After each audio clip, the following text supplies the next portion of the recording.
د واده په باره کې مختصر غونډه کې هغه آیتونه به وایو، هغه حدیثونه به وایو په کوم کې چې ترغیب راغلی د واده کولو او د نکاح کولو، یا هغه آیتونه او هغه حدیثونه چې په هغې کې منع راغلی د دې نه چې انسان به واده نه پرېږدي او واده به کوي. الله سبحانه وتعالی په قرآن کې امر کړی وانکحوا الایام منکم والصالحین من عبادکم و ایمائکم یکونوا فقراء یغنیهم الله من فضله. الله دې کې امر کړی چې کوم ستاسو کې نیکان دي، ستاسو کشران او ستاسو ماشومانانی یا ستاسو غلامان او یا ستاسو وینځي، الله وی دوی له ودونه وکړي، وانکحوا دوی له ودونه وکړي. خکې یو سړی وایي چې نه موږ هم غریبانان یو او دا هلک هم غریب دی او دا جنۍ هم غریبه ده، انشاءالله دا مسله به مخکې تفصیلي راشي. زیات خلک دا وایي موږ غریبانان یو او دا هلک په خپلو خپو نه دی ولاړ، په خپلو خپو ودرېږي. حالانکې د هغه سره هر څه خو پته نه چې موږ څه کوو په خپلو خپو باندې دا ودرېده. الله وی یکونوا فقراء که چېرته دوی غریبانان یغنیهم الله من فضله، الله به مالدار کړي. تاسو له صرف نکاح وکړئ، تاسو له واده وکړئ او بیا مخې ته ګورئ چې الله یې څنګه مالدار وي. ټیک امر کړی الله سبحانه وتعالی چې نکاحونه وکړي خپلو ماشومانانو له او خپلو زامنو له، خپلو هلکانو له. بلکې الله سبحانه وتعالی دې نه منع کړی دی چې یو سړی فلا تعضلوهن ان ينكحن ازواجهن، که یو سړی راولګي او یو زنانه طلاق کړي او دا زنانه کور ته راغله به کور کې کېناست او پلار ورته به وایي چې ګوره د سره د دې سړي په لار ورنه شي او وروڼه یې چې دی د بریتونه وینې ساسي ټوپکې راغستې دي، موږ به دې سړي سره وګورو او ته بېغمه دې کور کې کېنه موږ ته به ناست دی. الله وی فلا تعضلوهن، که د دې ښځې اراده کېږي واپس نکاح ته، نو دا ښځې مه منع کوئ د نکاحونو نه. ته خپل پښتو وړې، خپل دشمني وړې او خپل غیرت وړې، خو ته دې نه خبرې چې دا ښځه څه غواړي.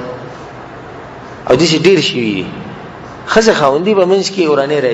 راغی ښځه طلاقه کړه، بس بېلته رونو چې دی پکې غټ لاسي او پکې د پلار غټ لاسي، نو دا جنۍ نه پکې څوک ته تپوس کوي نه چې ته دې خاوند ته واپس کېږي او که نه. اگر که هغه خاوند راشي معافي وغواړي زمانه خطایي شي بیا به نه کېږي، نه تا ولې طلاقه کړې. نو صحیح ده الله خدا وایي چې که تاسو طلاقه کړه نو بیا اجازه شته په اولنۍ او دویم طلاق نه بعد چې واپس راوړي، وایي د الله اجازه شته خو زموږ پښتو کې دی نشته. الله دې ذکر فلا تعضلوهن، دا جنکۍ د خپلې جنکۍ چې کومې دا منع کوئ مه د نکاحونو نه. په دې کې په هغه خلکو باندې مرد دی چې جنۍ به په کور کې ناست دی او هلکان به راځي، رشتې به راځي، نو دی به وایي دا پلانې ښکلی نه دی او دا پلانې مالداره نه دی او دا پلانې تعلیمي نشتي او دا پلانې دیسې او دنه د زنانه نه تپوس نه کوي چې د هغې څه سوچ دی. هغه په دې هلک باندې هغه راضي ده او که نه، ټوله خبره د پلار په لاس کې ده او د رونو په لاس کې ده. زه وایم دا صحیح ده چې په شریعت کې ولی الامر له اعتبار شتي، د زنانه چې کوم مشر دی هغه له اعتبار شتي، خو دومره اعتبار هم ګورې نشته چې د ځان نه بلکل لکه د هر څه داسې په لاس کې ولې لکه دی چې نکاح کوي، دومره دغه اختیارات د ده په لاس کې نشته. رشته ده هلته به د جنۍ نه تپوس وکړي داسې رشته ده څه ښکاري، ما ته داسې ښکاري چې دغه هلک غریب دی، ته ووایه ته څه یې، لکه هغه اوس ووایي چې غریب دی زما خوښ دی او غریب دی زه ورسره ژوند تېروم، ته پکې به څه لږ وتې وایي. یا وایي چې مثال کې د ښکلی نه دی، هغه وایي چې خیر دی ښکلی دی نه زما خوښ دی. نه دا منع کول دي د جنکو د نکاحونو نه. او انشاءالله په دې ټولو مسلو باندې به تفصیل مخکې ښه راشي. د شعیب علیه السلام قصه د موسی علیه السلام سره تم یو ذکر کول پکار دی، دې سره تعلق ساتي. شعیب علیه السلام موسی علیه السلام ته څه وویل؟ انی اريد ان انکحک احدى ابنتی هاتین، زه دا غواړم چې په دې دوو جنکو کې تاله یو درکم، دغه دوه لوڼې چې دوه کې تاله یو درکم، علی ان تأجرني 8 حجج، په دې شرط باندې چې ته ما سره 8 کاله دلته زما خدمت وکړي، موږ له به کار کوي. فإن أتممت 10 فمن عندك، دا لس کاله ته پوره کړو دا به ستا یو ښه سړیتوب او ښه اخلاق به نور زما له طرف نه 8 کاله وي. نبی او ته په آخره کې موسی علیه السلام دا وویل قال ذلك بیني و بینک، صحیح دا خبره زما واست په منځ کې شو عقد شو ايما الاجلين قضيت فلا عدوان علي كما تکر تیر کو کلس کرم تیر کو نه په ما باندې بس زیاته نه کوي نه بدا وای چې ولې د تیر کو ولې د لستي دي خبره نه دا فائدہ روزي چې موسی عليه السلام څومره اوچت پیغمبر دی او باغ پیغمبرو کې چې باغ پیغمبرانو کې چې هغه ته اولو العزم پیغمبرانو کې په ټول پیغمبرانو کې اوچت پیغمبران 15 دي او باغ 15 کې یو څوک دی موسی عليه السلام بلکې ځینې علما دا وایي چې ټول اوچت پیغمبر څوک دی محمد صلی الله علیه وسلم زموږ پیغمبر دا ټول غوړي په دیم نمبر به څوک دی موسی عليه السلام او دغه موسی عليه السلام لس کاله پاتې شو په مدین کې سید د دې لپاره چې دیور د یو لور ورکی یعنی دومره هغه د نکاله زور ورکو ولې هغه د نکاله زور ورکو ځکه چې ودی کې یو فائدہ پرته ده او موږ ته هم امر شوی دی چې موږ د نیکانو خلکو په لار روان شو او نیک انسان دغه دی چې لس کاله هغه مزدوري وکړه صرف د دې لپاره چې دې څوک د نکاح کې او د واده وکړي د دلیل په دې باندې چې په کور کې الکی جنې هغه نکاح کول پکار دی بلکې الله سبحانه وتعالى ترغیب ورکړی دی په نکاح کې فانکحوا ما طاب لكم من النساء فانکحوا الله امر کړی وی واده وکړي او په نکاح کې هغه زنانه کوم چې تاسو خوښي دي او تاسو ته اسانه ده هغه سره نکاح کول نو هغه سره نکاحونه وکړي سوچونه موچونه به مکه وي چې دا وسنګ کې ولې به کې صبر 15 کاله بعد 10 کاله بعد 10 کاله اخر بوډایش نه الله وی نکاحونه وکړي فانکحوا نکاحونه وکړي ما طاب لكم من النساء یو حدیث دی په حدیث کې درځي چې رسول صلی الله علیه وسلم یا معشر الشباب او دې حدیث ته وکړي اے د ځوانانو ټولګي من استطاع منکم الباء پتاسو کې چې څوک د واده طاقت لري فليتزوج نو هغه دی واده وکړي تاسو کې چې څوک د واده طاقت لري هغه دی واده وکړي او دې ځکه رسول صلی الله علیه وسلم د واده طاقت نه مراد دا نه دی چې کوم رسمونه رواجونه سره موږ جوړ کړي په دې ځکه د واده طاقت مراد چې بدني طاقت او بیا مالی هغه مسائل کم چې قرآن او حدیث کې راغلي چې هغه د خزي حق ته دی ورکول غواړي چې دا طاقت ته چایي هغه له پکار دی چې واده وکړي او مخکې براشي ان شاء الله چې واده حکم سره سنت کې واجب دي واده کول لازم دي کنه مستحب دي دا ان شاء الله مخکې راشي رسول الله صلی الله علیه وسلم دا اولنې علاج خو ومن لم يستطع فعليه بالصوم او که څوک نشي کولای هغه دې سکی روجي دي نيسي فانه له وجاء دې رجوع د لاسه بده بچي و دې حدیث کې که انسان تشریح لور شي ډیر زیات مسائل پکې دي او ني مسله پکې دی چې رسول صلی الله علیه وسلم دا خطاب ځوانانو ته کړي نو د دې مطلب دا شو چې کوم چې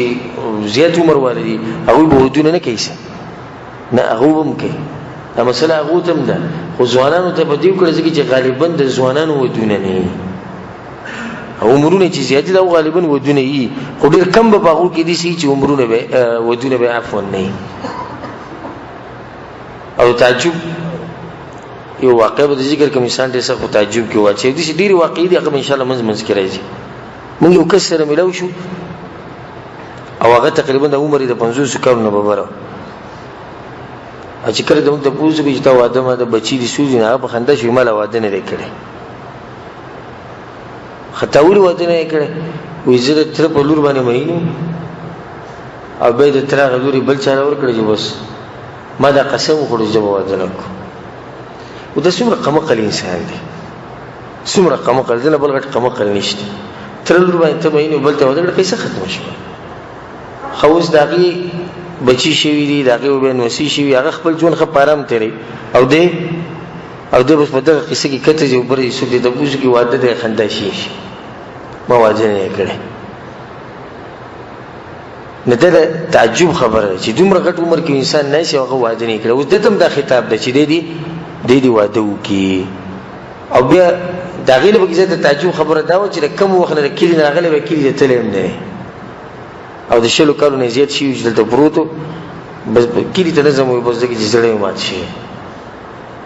نه دا ځان ته نقصان ورکول بل چا نقصان ورکول نه او د شریعت خلاف کار دی دویم په کې رسول سم دا ویلي چې د روجي ونیسي د دې روجو امر یو ته بدی کړي چې دا روجه چې کله انسان د خوراک څخه کم کیږي نه د دې سره د شهوت کمزوري کیږي او څومره چې ستا خوراک څخه ډیری دومره به ستا شهوت ډیری وسړی مالداري او نعمتونه پیډي د زنانو طرف ته رغبت ډیری ورځ کې د مسلې نه دته هغه خوراک ملوي کوم چې دی غواړي هغه څخه کوته ملوي کوم چې دی غواړي یو سړی غریب دی او څو سره نشتی نه د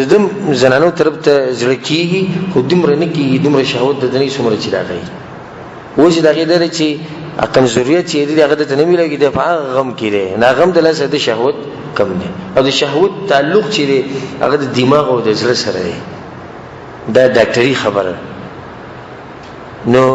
یو سړی کله کله یا یو زنانه جنسي کمزوري کېدی شي چې کله باغ باندې یا باغی باندې مسائل دي یو سړی مثال کې قرضې بډيري یا مصیبت په غټ راشي سو خپل خپلوانو کې څوک مړ شي او دته صدمه ورسي یا بل څه مسله پیرا شي الله دې د ټولو مسلمانانو ورونو د مسلې ختميږي دغه دلاسه د مسله د په دماغ او په ځړ باندې اثر وکړي دغه سوچونه غ فکرونو کې پروت دي د دې سوچونو د فکرونو د لاسه د جنسي طاقت چې دغه شي کمزورې شي نو څومره چې د وسړي غمونه او دردونه نه دومره د جنسي طاقت خي او څومره چې غمونه دردونه ډیری کارزرانه کا سره د جنسي طاقت دغه د لاسه کمزوري کیږي د ډاکټري خبره ذکر رسول صلی الله علیه وسلم د دې روجي ویلي دي ځوانانو ته چې تاسو روجي نیسئ د پروجي کې به خوراک نه کې اسخاک باندې کې دغه د لاسه استاغه زور چې کم دی د شهوت هغه بلک شي او کنټرول شي او هغه کم شي نور په حدیث کې نور فوائدوم دي خدای پوره یو بل حدیث ته ډیر عجیب حدیث دی د ځینې خلک د دینداري د لاسه واده نه کوي او دا دغه بزرګ کې پرته به چې زو عبادتونه کوم او زو منځونه کوم او دا د صوفیانو دین دی صوفي خلک چې کوي او زموږ په ملک کې صوفي ډیر دي دا غړي کې چې جمعهتونو کې او دا الله هو دغه بدی اذکار او د سرونه دي سړقې او دي سړقې د ټول صوفیان د دوی دا عقیده ده چې دیندار سره هغه چې دی واده نه کوي او نیک سره هغه چې واده نه کوي ولې ځکه چې سره واده وکي نه دی به د خزو د بچو سره مشغول شي چې خزو د بچو سره مشغول شو نه دی به دینداری نشي کوله دا دوی خبره موږ دا خبره مردوده دینداری رسول صلی الله علیه وسلم چې څنګه کړی د دې چې نه کړی دا نه به وکي او دا خپل سو بیان دي یو لسخه زیرا او بیلونو ته وګوره به زامنو ته وګوره نه دا کمزوري خبره دي چې سړی چې د خزو د بچو د لاسه د انسان دینداری خرابېږي نه د خزو د بچو د لاسه ګوره دینداری د انسان خه مضبوطي خو دینداری اله کمزوري چې دي سړی په دې سره کې څه بیماری نو خلک به ظاهري حالات ته وګوري ناغه منسوب کی چاته د خزو ته د بچو ته منسوب نور دا خبره ټوله ده څه ده ټوله خبره ده زړه ده چې د چا په ځل کې دینداری کنه د ځړنه تقوا داري په دې باندې خزا او بچي اثر نه کوي نو ځینې خلک د دې د لاسه واده نه کوي د بارے کې یو حدیث ویما عائشہ رضی الله عنها حدیث ته چې قالت دخلت امراه عثمان بن مظعون على عائشه عثمان بن مظعون رضی الله عنه وجد انسان وجد صحابي دی دا خزه خوله بنت حکیم رضی الله عنها عائشہ رضی الله عنها چې ورځ ما کور دراله وهي باذة الهيئه کډه وډراله لکه د لباس نه او د شکل نه ذکر دي په بد حال په ما بصیراله فسالتها ما شأنك ما دي تبوش بجسيتل فقالت زوجي يقوم الليل ويصوم النهار زما خاون طول شپه تهجد کوي او د ورځې روزه نیسي دغه روټین نور هغه یو کارونه نه کوي طول شپه چې شپه شي هغه په تهجد ودري او چې سحری به دغه روزه نه زمان هغه لري د بچونه هغه لري زموږ سره دغه هیڅ رابطه نشته بل دقیق کار کوي او زه دغه لپاره غوښنه چې رسول صلی الله علیه وسلم ته پوښتنه فدخل النبي صلى الله عليه وسلم فذكرت ذلك له عائشه عائشه چې کله رسول صلی الله علیه وسلم کوته عائشه د ټول قصه وکړه چې دي زنان راغلي او عثمان رضی الله عنه ماته دا قصه وکړه فلقي النبي صلى الله عليه وسلم فقال رسول صلی الله علیه وسلم چې کله عثمان بن مظعون له بلاره کې مخې له ورغی نو ورته وی یا عثمان ان الرهبانيه لم تكتب علينا زموږ په دین کې ګوره د رهبانیت نشتی رهبانیت دغه د صوفیانو دی په ګوټ کې چې بناسي او واده ماده باندې کې او د بچو سره تعلق نه ساتي دنیا سره بالکل تعلق نه ساتي او صرف ذکر او اذکار کې او منځونه کې باتونه کې رسول الله عثمان ته دا زموږ په دین کې نشتی امالک فی اسوه ویته ماته ګوري نه ته زما په طریقه نه روان سه فوالله انی اخشاکم لله واحفظکم لحدوده لنا واحفظکم لحدوده لنا پتاسو ټول کې د الله نه زیات څوک یری ویزه او تاسو ټول کې د الله د پولو خیال څوک ساتي هغه ویزه ساتم نه چې ویزه د پولو خیال ډیر ساتم او د الله د شریعت خیال ډیر ساتم او زه د الله ډیر ریګم او ما ودونه کړی او یو لس خزمه کړی نه څنګه ته چې ټول شپه قیام کې او د ورځې روزي نشه طریقه زمام نه ده مکه د عثمان رضی الله عنه رسول سموي د ستاره طریقه چې کومه ده د زما طریقه ګورې نه ده او څوک چې زما په طریقه نه هغه په دنیا او آخرت کې تباہ کی الا بیا عثمان بن مظعون رضی الله عنه هغه خبرې نه واپس بلکې یو ځکه عثمان بن مظعون رضی الله عنه دا خبرم کړو لو اذن لنا النبي صلى الله عليه وسلم لاختصينا كرسول صلى الله عليه وسلم ما اجازه راکړه ما ځان خسي کو ما د شهوت بالکل ختمو دا خپل یو سوچو الله به دوه مين خلکو هغه چې بس دا دی بچو خو مونږ تباکو او دی زنانو دا ټول ژوند به یو مونږ د زنانو د بچو لپاره لګي نو دې خې علاج دی چې انسان د ځان بالکل شهوت ختم کړي نبی رسول صلی الله علیه وسلم اجازه ورنکو او دا ګوره ډیر اوچته مرتبه ده چې انسان دې سوچته ورسي دغه شک نشته چې دا ډیر اوچته مرتبه ده چې انسان دې مرتبه ته ورسي چې هغه رسول صلی الله علیه وسلم په سلاله او ته یا رسول الله زدا کار کوم ځکه چې دا شهوت ته نه بالکل ختموم چې الله ته فارغ شم نو رسول صلی الله علیه وسلم منع کو دا خبره مې دې پوری کولی چې زموږ په دین کې دا قسمه قصې به نشته د واده کولو دا فائدہ ده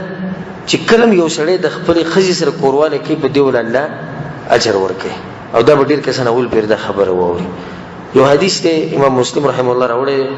ابو ذر غفاری دا حدیث ته چې رسول صلی الله علیه وسلم وفي بضع احدکم صدقه رسول الله صلی تاسو کې چې یو سړی راځي او د خپل خزي سره کورواله کوي دم صدقه ده دیول الله اجر ورکړي قالوا یا رسول الله اياتي احدنا شهوته ويكون لنا له فيها اجر يا رسول الله ډیر عجیب خبره نه ده یو سړی خپل شهوت ورکی بدی ول الله اجر ورکیس دا خدای شهوت دی رسول الله صلی الله علیه وسلم ارايتم لو وضعها في حرام کدا سړی د خپل ذکر په حرام فرج کې کیږي د زنانه سره خپل شهوت پوره کوي چې زنانه په حرامي اكان عليه فيها وزر په دې سړي باندې به ګناي کنه وي هغه ته او یا رسول الله ګناه خو بي وي چې په دغه ګوره په حرامو کې چې وي استعمال کینې ګناه ده وي چې په حلالو کې استعمال کینې باغې باندې څه ده اجر ده څومره چې انسان د خپل خیر سره وخت تیری او د غیر سره د کورواله چې کوي په دې ولم الله سبحانه وتعالى اجر ورکړي بل فائدہ به کې ده د واده چې ست ذکر به پاتیش د چا چې واده نه دغه بچی نه او د چا چې بچی نه دغه ذکر شي ختم شي څوک له سره یادینه الا دا چې هغه سړی او چې سړی دي چې عالمي یا په دین کې بل سره رتبه دغه یا چې د ملک مشر پاتې شي کې دي چې د مرګ نه بعد د تذکر کې کده بچیم او دي شتي دغه شیخ الاسلام ابن تیمیه رحم الله دغه بچی نشتی امام نووي رحم الله د دوی اولاد نشتی او اولادونه بغیر دغه تذکره چې دغه سره هغه پاتې ده همیشه لپاره دغه یو خاصیت پکې دا چې دیندار او علم کړه خو نور عام خبره چې موږ وکړو چې څوک ودونه کې دغه بچی نه چې بچی نه دغه تذکره او ذکر د دنیا نه ختم شي د واده فائدہ ده چې کله د واده وکړو ستاسو بچی شو چې بچی دی شنو خلک به دی یادې دیمه یا بل فائدہ دې سره تعلق ساتي هغه ده رسول الله صلی په حدیث کې وایي اذا مات الانسان انقطع عمله الا من ثلاث کله چې انسان مړ شي نه د عمل شي ختم شي سوی د درې کارونه من صدقه جاریه کله چې صدقه جاریه کړي دغه ثواب تر قیامت پورې رسي جمعه دي جوړ کړي لارې جوړ کړي او بو تراجي لګولي یا بل څه دي کاری کړي چې هغه همیشه د باره قران یو خو دی کتابونه چاله ورکړي دا صدقه جاریه او علم ينتفع به او یا دې علم کړي چې هغه په خلکو کې خور کړي نو څو پورې چې د هغه علم باندې خلک عمل کوي د تقوا ورکي ثواب رسي او دریم او ولد صالح يدعو له یا نیک اولاد چې خپل پلار ته دعا کوي د نیک اولاد دغه پورې نشرت لږ څو پورې ته واده نه کوي د دغه لپاره بیا واده لازم شي چې څومره د انسان بچی ډیری دغه خوشحالي خبره او به چې دوی اسلامي او دینی تربیت ورکي بل یو عجیب روایت به بخاری کې راغلی دی سعید ابن جبیر رحمه الله وی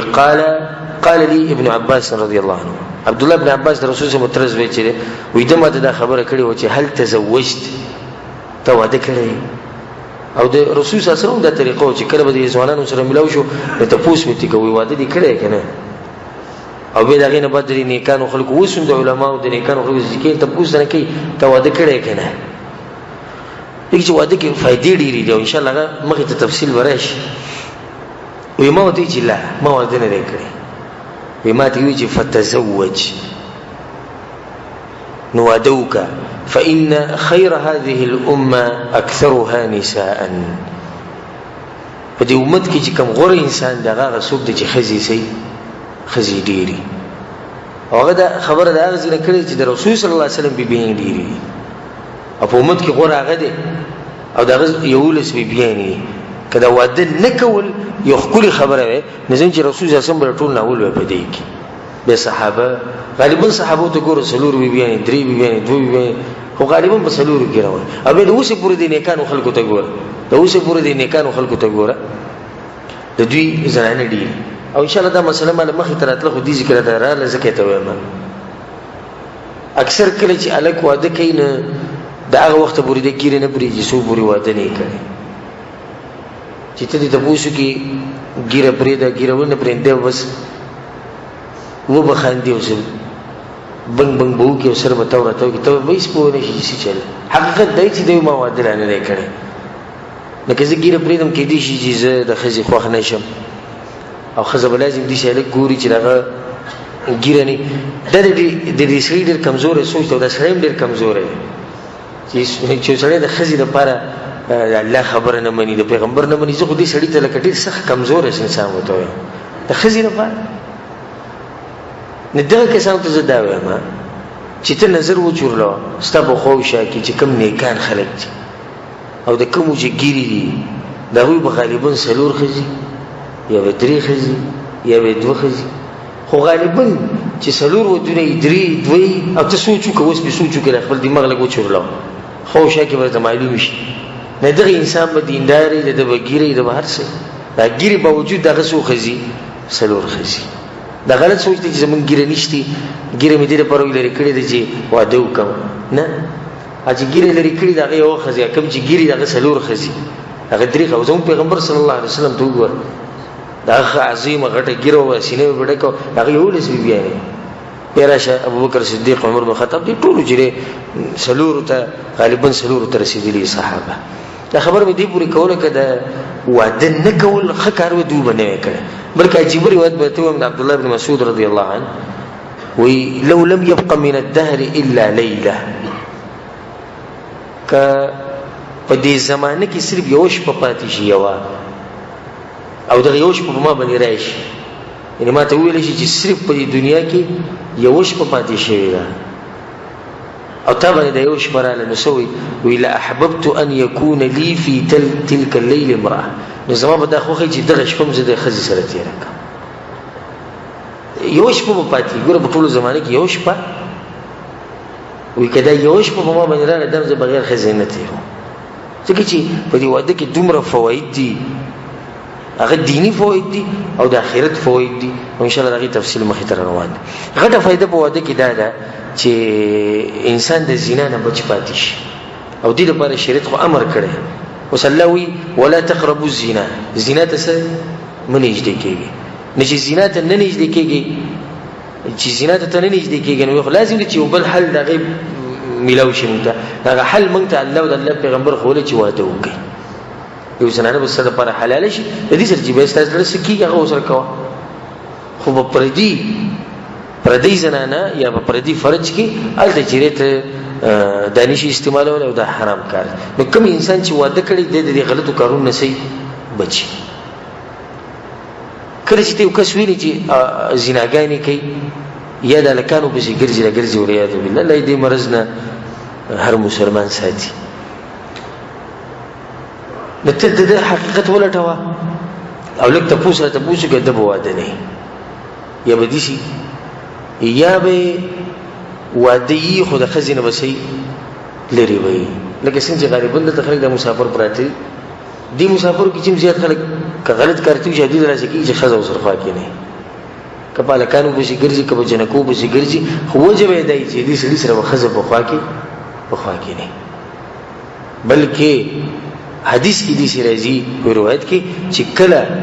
تاسو کې څوک په لار دي چې سویني چې تاسو شهوت تي شي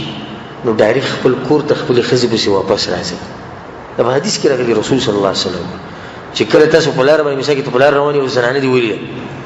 او زنانه دې ته وکړه چې شهوت کولاو شو چې څنګه ته پته ولګي چې زما شهوت زیاتیږي په ډایرک خپل کور ته واپس راځي خپل خزه له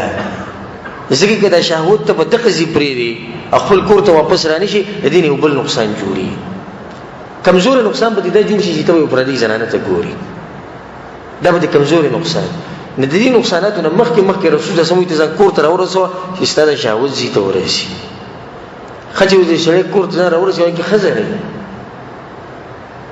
نه دغه شهوت کمی یا ختمې دي شي نشي ختمې دا قشم پاتې شو چې شهوت یې قشم پاتې شو نه د یو نقصان به ته راشي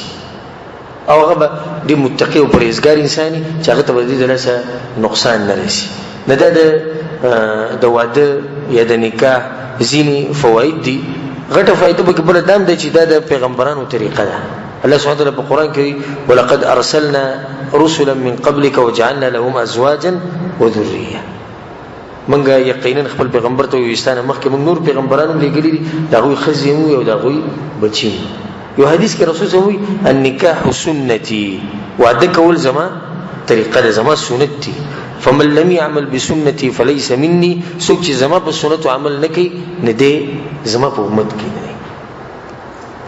نو واده کول دا د پیغمبرانو سنت دي. بل دا چې واده کول د انساني فطرت دی. انساني فطرت دا واقعه به تاسو ټول ته یادې چې درې کسان د رسول صلی الله علیه وسلم کور ته راغلي او د رسول صلی الله علیه وسلم د عبادت په اړه کې تاسو کو چې کله دوی ته عائشہ رضی جواب ورکړي کأنهم تقالوها یو بل ته دوی دا خدای الله پیغمبر دی زکه دې د لګي عبادتونه کوي موږ به ډیر کوو. نو دی یو دا وې چې زه به د همیشه د پاره د شپې مونږ کو او د کېګم بنه د شپې او دی بل دا وې چې زه به هر ورځ روزه نیسم چې ته بوزه کوم نه او دی بل دا وې زه به واده نه کوم. لکه چې واده انسانو کې د عبادت نشي کول. وکړه چې رسول صلی الله علیه وسلم کور ته راغی او د زنانو بیبيانو له خبر ورکړي چې دې کسان راغلي دا قصې کولې. نو رسول صلی الله علیه وسلم اوته او خطبه وکړه تقریر وکړه پای کې دا چې انتم الذين قلتم كذا وكذا تاسو کې سو خلکو دا خبرې کړې د ماته ورسېږي اما والله ليس تيوي بالله دې قسمي اني لاخشاكم لله واتقاكم له. پتہ ټول کې ګورې د الله نه زیات زیریږي او پتہ ټول کې تقوا دار انسان غزه لكني اصوم وافطر زګور روزه کوم او بوزه کوم همیشه روزه نه نیسم واصلي وارقد د شپې منځم کوم او د کېګم همیشه منځ نه کوم واتزوج النساء او د زنانو سره وادم کو فمن رغب عن سنتي نسوک چې زما د لارې نه وړېدو فليس مني دا سړی زما په امت کې نه دی. دې نه دا خبر واضح شو چې نکاح چې د پیغمبرانو سنت د پرې خودنی دی په کار نکاح یو مضبوط مؤکد سنت چې کول په کار دي صرف په هغه حال کې واجب کیږي چې کله انسان په یو ګناه کې واقع کیږي نبی په دې باندې واجب دي. لکه دوه انسانان دي او د دوه ودونه نشته نو دا اولنې چې دی د دغه واده نشته خو دې په ګناه کې نه واقع کیږي او په څه طریقه باندې کنټرول نه دته موږ نصيحت کوو چې واده وک او مضبوط سنت دي او پرې دې موږ ډېر خیر نه محروم شي. او دا دویم چې کم دی دویم چې کوم دی دته موږ وایو چې په تا باندې واجب دي چې ته به نکاح کې ولې ته موږ واجب وو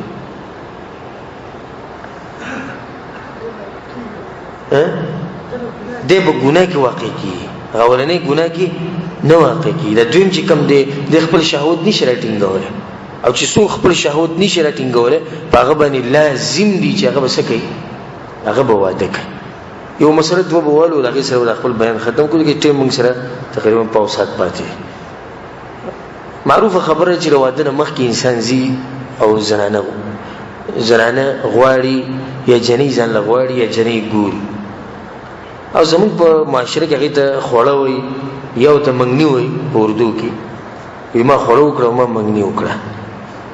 علماء وی چې د دې په عربي کې خطبه وي جنې وخته خطبه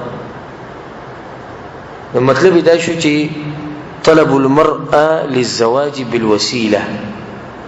یو زنانه غوښته د واده لپاره په یو طریقه باندې د خوړه وي او دې ته جنې غوښته وي که یو سړی نکاح کی واده کی بغیر د خوړې نه دا واده به صحیح چې جنې ونه غواړي نکاح کی د دې دا واده به صحیح که صحیح ونه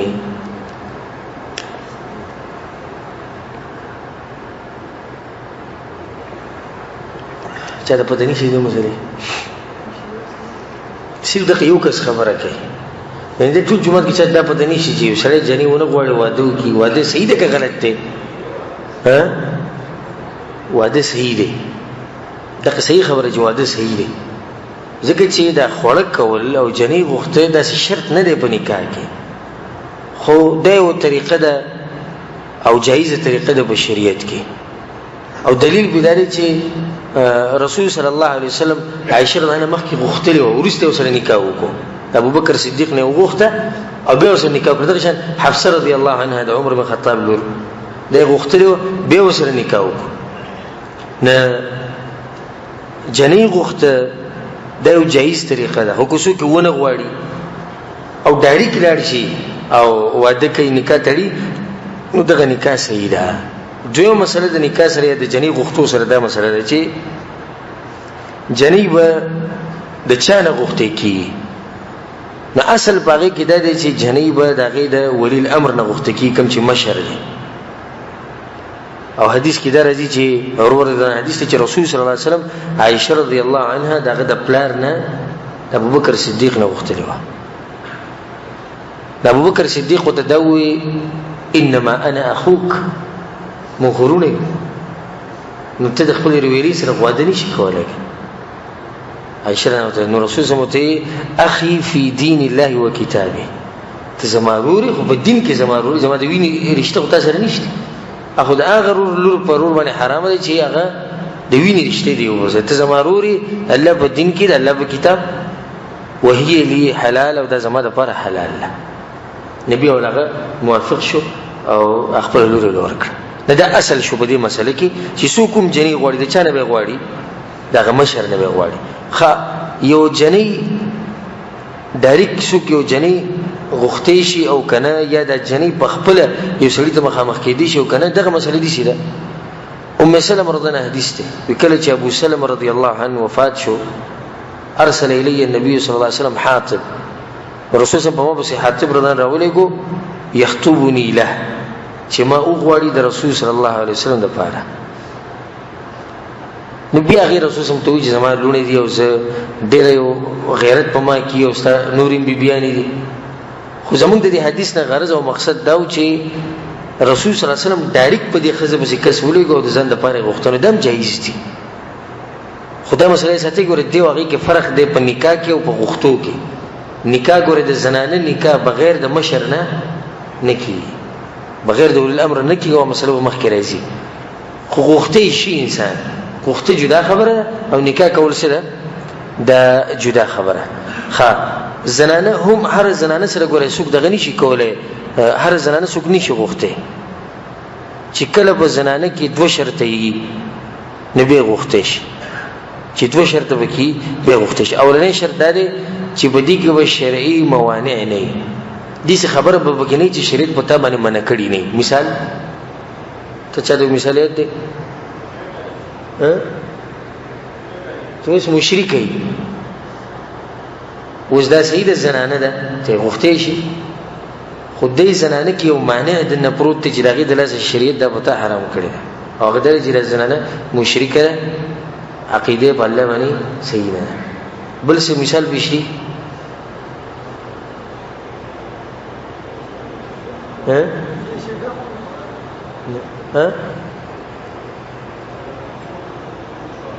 او لکه خور ده اوس یو سړی خپله خور غواړي دګ دنه مانع پروت یا رویره غواړي یا خورزه غواړي په دې کې د معنی پروت دی چې هغه شریعت په د باندې حرام کړی یا د یو زنانه په ورغه چې هغه د تی خور یا هغه د تی لور ده د دې سره نکاح نه کیدا ولنه شرط چې دا معنی به پکې دنه نه دویم شرط پکې دا دی چې د مخکې وسوک نه ترې غوښتوله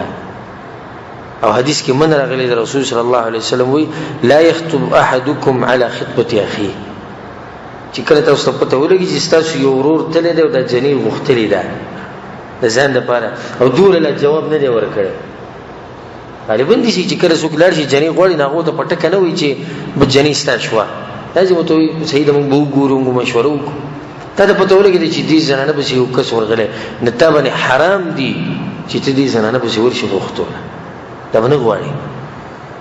چې کله حالت واضح شو او پته ولګېده چې دا زنانه هغه جواب ورکړی دی چې موږ دغه هلک له نه ورکوو بیا غوښتی شي اخرنۍ مسله زموږ په یعنی درس کې چې څنګه جنۍ وغواړي او څنګه هلک خو د هلک مسله به انشاءالله په روان درس کې چې څنګه هلک له به خپله لور خور ورکوي او دې کې به دا مسله اختصار سره ووایو چې څنګه جنۍ وغواړي ځان له یا خپل زوی له یا خپل ورور له یا خپل کشر له اولنۍ مسله به کې دا ساتي چې داسې زنانه به ځان له ګوري چې هغې کې مینه محبت ډېر پروت دی رسول صلی الله علیه وسلم تزوج الودوده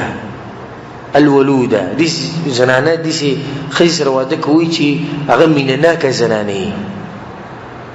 یو سړی چې دې څنګه پته لګي موږ ته زه خو ځم جنۍ غواړم نه د دې پته لګي چې کله زنانه د زنانو سره میلاو شي او د مخکې نه سره هغو تګ راتګي هغې ته پته چې دې زنانه حالات څنګه دي دې جنۍ څنګه اخلاق دي جنۍ به دې کور کې د خلکو سره په مینه محبت ده نه ده د دغې نه پته لګي که نه اول به دا کوشش کوي همیشه دپاره که ته ځان له واده کې او که بل چاله یې کې داسې جنۍ به ګورئ چې هغه مینه ناکوي او د دې خاوند سره مینه کوي ځکه چې دی چې دا واده کوي دا کوي د دې دپاره چې د ده په ژوند کې سکون راشي نه چې کله دی به ځان پسې یو بګو راولي او یا یو سړی راولي کور ته چې بیا روزانه جنګ جګړي او چې څنګه دی ګزار کوي هغه به دوه ګزاره کوي او چې دی ورته خبره کوي هغه ورته دوه کنځلې کوي او د جاخي په کور کې جوړي د دې غریب هغه ژوند هغه مخکینی ژوند پسې به ډېر ارمان وکړي چې ارمان دا واده ما د سره کړی دی نه اول صفت په زنانه کې دا پکار چې د زنانه مینه ناکه وي د خاوند سره مینه کوي بیا به سبا له بچي کېږي د بچو سره به مینه کوي د خپل خر سره مینه کوي د خواښې سره مینه کوي نور خپل خپلوان چې کوم دي د هغو سره مینه کوي دویم رسول صلی الله علیه وسلم هغه حدیث کې وایي چې د داسې زنانه سره واده کوي چې بچي ډېر پیدا کړي الولوده وزوده داسې زنانه سره چې د هغې ماشومانان ډېر پیدا کړي ځکه چې کور د هغې پورې نه ابادېږي چې څو پورې به هغې کې ماشومانان نه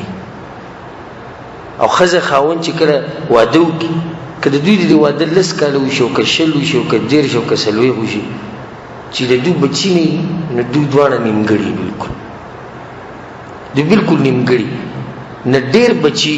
د الله سبحانه وتعالی نعمت دی انسان له پکار دی داسې زنانه سره واده وکړي چې هغه بچي ډېر راوړي په دې کې هم یو سړی ماته دا وایي چې موږ ته به څنګه پته لګي چې دا ښځه بچي به ډېر راوړي هغه څه مخکې نه واده شوي خو نه ده او ځوانه جنۍ ده جواب د هغې دا دی چې دا په دې معلومیږي چې انسان د دغې زنانه چې کوم خپلې دي هغو ته وګوري لکه مور اوس یو زنانه بچي ډېر راوړي نه غالبا داسې چې د دې لور هم بچي ډېر راوړي یا خور ته بوله وګورئ خویندې چې د دې کومې واده شوي هغو بچي ډېر راوړي که لږ راوړي د هغو بچي کېږي که نه کېږي نو غالبا داسې چې دې زنانه کې هم دغه صفت دننه پروت وي نو ځان له دې زنانه ګوري یا خپل بچو خپل کشراله چې داغي بچي ډیر کیږي. دا دویمه خبره شو. دریمه دا چې ځوان دی نو سره به دي کې دا وی چې ولي د کونډې سره یا د ډیر عمر والا سره واده نه دی کول پکار نه، واده کول شي خبره نه، خو چې ځوان دی دا ډیر غوړي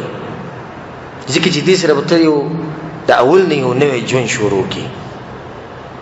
او دا هر سړي ته معلومه ده چې په ځوانه کې او چې عمر زیات یا طلاق شوی یا کونډې په دې کې ډېر فرق دی، زموږ او اسمان فرق. او دلیل به دا دی صحیحینو کې حدیث د بخاری مسلم کې جابر رضی الله عنه هغه واده وکړو چې کله پلار وفات شو، عبد الله رضی الله عنه شهید شو په احد کې، او دا خويندې ډېرې زیاتې وي. نو کله چې پلار دې احد ته تو د جنگ لا غزاله نو د خپل زوی ته دوجې زوی زما ګورلونه ډېری دی او ته یو زوی نو که زه به د جنگ کې خو دې خوشم نو د خپل لونو به د خپل خويندو به خیال ساتي. دا غوي صحیح اپاکه جنگ کې دغه پلار شهید شو. بیا که انسان د چله سره خبرې کړي د پلار قسم سره نو بیا دې چې کله واپس راغی د واده کو چې خويندې ساتلې نو دې زنانه په کار و چې د دې خويندو خیال ساتي نو د واده وکړو. پر رسول الله پسې راغی، رسول الله دې تزوجت واده دې وکړو. قلت نعم موت جاوي رسول الله ما واده وکړو. قال بكرا ام ثيبا، زوانه جنې ده کنه کونډه ده. قلت بل ثيبا موت يا رسول الله کونډه ده. قال رسول الله صلى الله عليه وسلم فهل لا تزوجت بكرا، زوانه جنې دې کړه نو خبره ولي تلاعبها وتلاعبك، تابو سره لوبي کوي هغه بل سره لوبي کوي، مطلب چې تم ځوانه لکه هغه ځوانه جنې نه ځوانه لکه د ځوانه جنې سره لګي او ځوانه جنې د ځوانه لکه سره لګي. خو ګوره د دې نه مطلب دا نه دی چې ګوره چې عمر زیات راغی سره واده کول یا حرام دي یا نه، بلکې دې حدیث دی وایي کې ترغیب راغلی چې دې کې ثواب دی چې انسان د کونډې زنانه سره واده وکړي. په یو حدیث کې راځي چې علیکم بالابکار، رسول صلی الله علیه وسلم وایي چې تاسو دې کار کوي چې د ځواني جنکې ځان لګوري. علیکم بالابکار د چې واده شوي نه ولي فانهن اعذب افواها، د دوی خلی چې دا خوږي د دوی رحم چې کم دنه بچی کم کیږي هغه دی چې نوې بچی ډیر راوړي شي. اوس یو سړی د یو خې سره واده کې دغه سلور 15 بچی د مخ کې نه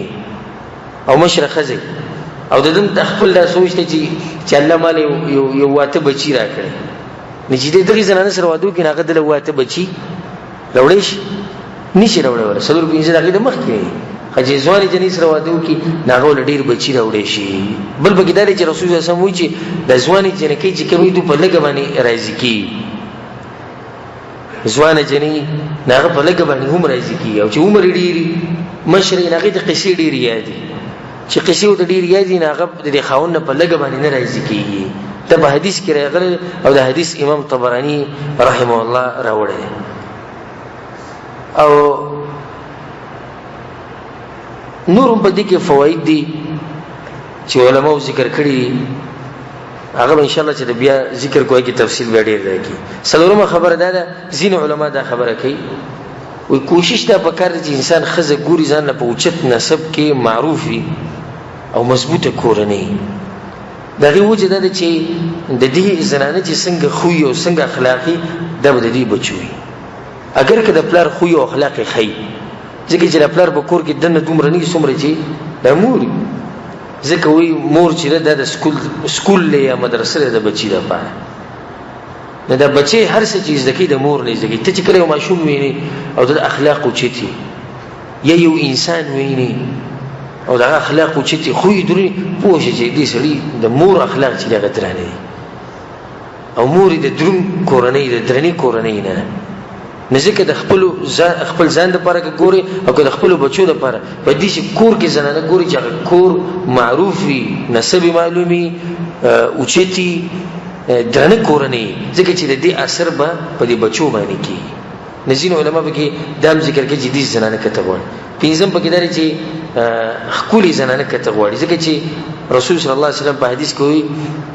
وي د زنانه سره چې نکاح کیږي د سلور خبر لپاره لمالها د مال لپاره ولي حسبها د حسب او نسب لپاره ولي جمالها او د خپلوالي لپاره ولي دین او د دینداري لپاره فاظفر بذات الدين. رسول الله صلی الله علیه وسلم خیال د دین کوي چې کله زنانه واده کوي نو خیال به زیات تاسو کوي د دین کوي. خو دین ګوره رسول الله من نه کړی چې تاسو به د خپلوالي خیال مکوي. خپلې زنانه کته د خيارتوب دی ځکه ته سره مخ کې جون تیرې او په دې کې دا مسله ده زموږ د خلکو دا غلطي ده چې د خپل زویله به جنې وغواړي یا خپل رور له به جنې وغواړي او هغه دغه جنې نه خبر نه وي. جنې څوک ده څوک نه ده، نه تصویر لیدلی نه د جنې لیدلی. هغه چې کله واده وکړي او د واده په اوله شپه باندې کمرې ته ورشي او د ښځې مخ نه ټوکې لرګي به زې تندي له پړخ راواچي زه خو تباه شو. دا څه شی مو واده کړی نه. دا ګورې څه بې ادبي هم نه ده د مور پلار چې کله ستا مور پلار ته وایي بچیه داسې جنې مې ته راکتلې زه دا جنې لیده غواړم. هغه به مخکې راشي انشاءالله پر روان درس کې یا د هغې نه بعد چې کوم درس دی چې د غوښتو په ټیم کې جنې په غوښتو په ټیم کې هلک جنې ته کتی شي او که نه او که جنې هلک ته کتی شي او که نه دا به انشاءالله بیانوم. نه ته خپل پلار ته ووایې خپل مور ته به ووایې رور ته به ووایې چې زه دا جنې لیده غواړم که په تصویر کې او که مخامخ ځکه چې ژوند به ورسره ته تېرې او ژوند به ورسره ستا بچي تېرې. نو چې سړی لاړ شي ګرم ګرم د خپل بچي لپاره جنې وغواړي او نه وایي زما زوی ډېر ښه انسان دی. صحیح دی ستا زوی ښه انسان دی ستا د خبرې انکار نه کوي خو د ژوند به ورسره ته تېرې ته خو به یو څو کاله بعد مړ شي او بیا ژوند د هغه بچي دی نه د هغه غریب کور بیا تباه و برباد شي نه د هغه هلک بیا هغه جنۍ خوښوي او نه د جنۍ بیا هغه هلک خوښوي. نو کوشش دا کول پکار چې انسان ځان له داسې جنۍ وګوري چې کله ورته ګوري نو خوشحالي. رسول صلی الله علیه وسلم په حدیث کې وایي او دا حدیث به انشاءالله مخکې راشي په دغه کې ډېر زیات فواید دي. وایي اوچته زنانه هغه ده اوچته زنانه چې کله ورته خاوند وګوري نو خوشحاله شي سترګې یخې شي کور ته ورننوځي چابي په ور کې ته وکړي چې څنګه ورننه چې د ښځې نظر وکړي بس د غریب هغه دردونه او هغه تکلیف او غمونه او هر څه شي ختم شي. نور صفات هم په دغه حدیث کې دي هغه د ټولو اوس نه ذکر کوم بیا به انشاءالله د ذکر کوم خو صرف د یو پکې یاد ساته. رسول صلی الله علیه وسلم وایي چې اوچته زنانه هغه ده اوچت نعمت د الله له طرف نه دی چې چا له داسې زنانه ورکړي چې کله د کور ته ورننوځي هغې ته وګوري نه سترګې یخې شي. اچھا اوس یو سړی په دې زنانه وړېدلی چې د کور چایبي ته وکړي وردننه شي او چې څنګه دې زنانه ته وګوري غمونه یې ښه زیات شي او بیا سوچ کوي چې په ډېره کې پروت وی او سوچ کوي چې د ملګرو سره مې شپه کړې خو چې دې کور ته نه وی راغلی ځکه چې دی چې د زنانه ته ور مخامخ کېږي یو خو د هغې شکل وران دی ښکلي نه دی شکل یې وران دی نه د هغه شکل سره به څه ګزاره وکړي خو چې دې کور ته وردننه شي ماشوم له دا راوړه مور له دا راوړه پلار له دا راوړه ما له دا راوړه او هغه صغر واره چې دی ستا د زوی والی دی او ستا خورزي چې دی ستا د زوی راښکوده دی او ستا د ماشوم والی دې غریب وایي چې دې نه ښه دا دی چې ما د واده درسره کړی دی او دا په څنګه بلا ځوړېدلی نه ښکلي ده او نه پکې څه طریقه شته چې خاوند کور ته ستړی راشي هغې ته بس نو ځل ښکلي جنۍ کته دا یو ښه خبره. بل داسې جنۍ کته چې هغه د خاوند خبرې پټې ساتي او دا هم په هغې کې دننه راځي چې په درنه کورنۍ کې دې واده وکړه نه ښځه به دې درنه او هغه به ستا پټې خبرې چاته نه ښکاره کوي ستا پټې خبرې به د ځان سره ساتي او په هغې باندې انشاءالله دلایل دي چې هغه به مخکې راځي. اخرنی صفت په زنانه کې دا پکار دی چې کله څوک غواړي هغه دا چې داسې زنانه به ګوري همیشه چې هغه دینداره وي ځکه چې کله یو زنانه د الله نه یېرېده نو هغه به ستا خیال ساتي. حدیث کې دا راځي رسول صلی الله علیه وسلم وایي چې په هغه زنانه باندې د الله لعنت دی او د ملایکو لعنت دی چې خاوند ولې د شپې دعوت ورکړي چې کټ له راځه او غرانی شي. اوس چې یو زنانه دیندار او دا حدیث ورته معلومي نو هغه به ستا د خبرې خلاف ورزي وکړي نه شي کولی ځکه چې هغې ته دا معلوم دي. حدیث کې دا راځي که د الله نه علاوه بل چا ته سجدې جایز وي ما به ښځو ته ویلی چې سړو ته کوي چې کله یو زنانه دیندار او دا حدیث ورته معلومي نو هغه به د خپل خاوند خلاف ورزي وکړي نه شي کولی. خو چې اوس ته یو جنۍ راواده کړي او غریب له نه لیکل ورځي نه ویل ورځي نه دین نه خبره ده